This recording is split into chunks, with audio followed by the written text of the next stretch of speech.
Il y a de nombreuses années dans la belle ville de Luneria vivait une belle jeune femme nommée Maya.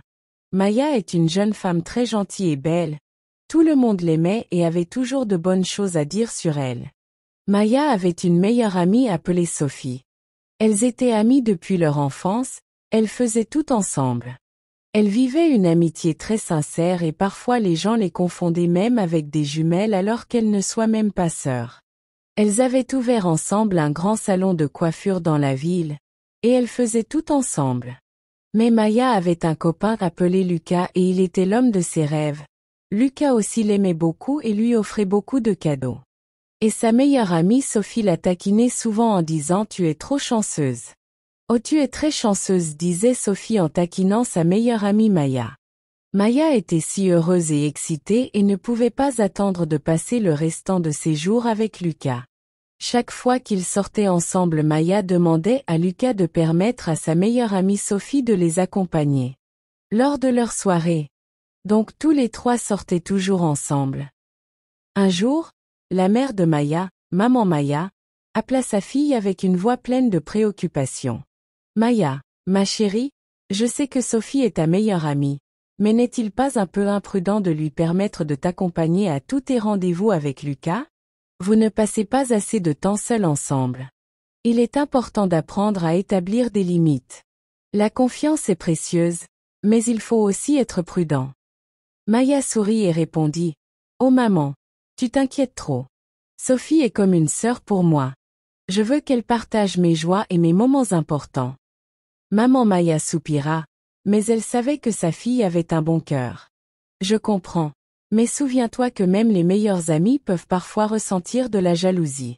Reste vigilante. » Malgré les avertissements de sa mère, Maya continua d'emmener Sophie à ses rendez-vous avec Lucas. Ce qu'elle ne réalisait pas, c'est que Sophie avait commencé à développer des sentiments pour Lucas. Un jour, Sophie se retrouva seule dans sa chambre, réfléchissant à ses émotions. Pourquoi tout ce qui est bien arrive-t-il toujours à Maya, se demanda-t-elle.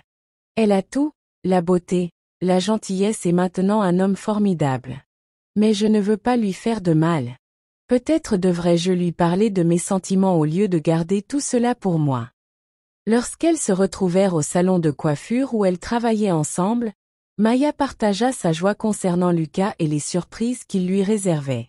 Sophie sourit sincèrement et dit, « Je suis vraiment heureuse pour toi, Maya.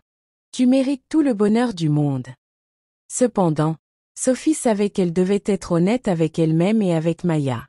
Elle décida d'aborder le sujet délicat avec sa meilleure amie. « Maya, je dois te parler de quelque chose d'important. » Commença Sophie avec hésitation. Mais avant qu'elle ne puisse continuer, Lucas se mit à genoux devant Maya et lui demanda de l'épouser. La joie illumina le visage de Maya tandis que Sophie ressentait une vague d'émotions contradictoires. « Oui, oui !»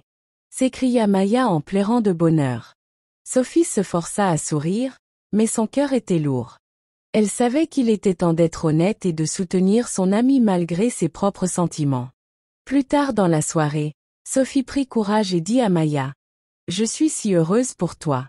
Mais je dois aussi te dire que j'ai des sentiments pour Lucas. » Maya regarda Sophie avec surprise mais aussi compréhension. « Merci de me le dire, Sophie. Cela doit être difficile pour toi. Je tiens beaucoup à notre amitié et je ne veux pas que cela nous sépare. Nous devons toujours être honnêtes l'une envers l'autre, même lorsque c'est difficile. » Les deux amies convinrent de rester honnêtes l'une envers l'autre et de soutenir leurs choix respectifs. Le jour du mariage de Maya et Lucas fut rempli d'amour et de rire. Sophie fut là, rayonnante dans son rôle de demoiselle d'honneur, célébrant l'amour de ses amis tout en sachant que son propre bonheur viendrait un jour. Cependant, après le mariage, Sophie se sentit perdue dans ses émotions non résolues. Elle réalisa que l'amour véritable ne se construit pas sur la trahison ou la jalousie.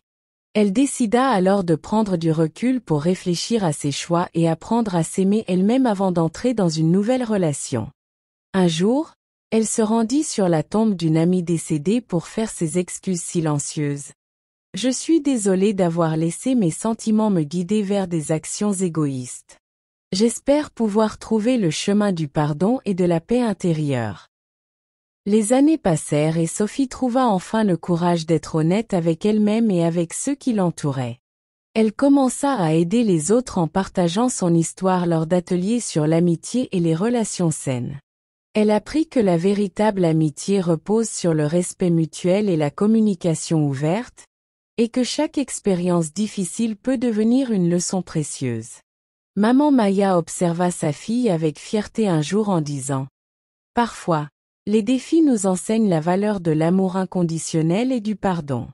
Je suis si heureuse que vous ayez pu parler ouvertement et renforcer votre amitié au lieu de laisser la jalousie vous séparer. » Finalement Maya finit par fonder une famille avec Lucas. Mais Sophie quant à elle, finit par construire une relation amoureuse avec un homme très riche appelé Maxime. Avec la patience et la sincérité avec sa meilleure amie Maya, Sophie finit par trouver l'homme de sa vie et vivait une relation amoureuse très intense. Ainsi, cette histoire devint un exemple inspirant sur l'importance de la communication sincère dans les relations amicales et amoureuses, ainsi que sur le pouvoir du pardon. Chers spectateurs, soutenez notre chaîne en aimant, en vous abonnant et en partageant la vidéo avec vos proches. On revient avec des histoires plus intéressantes.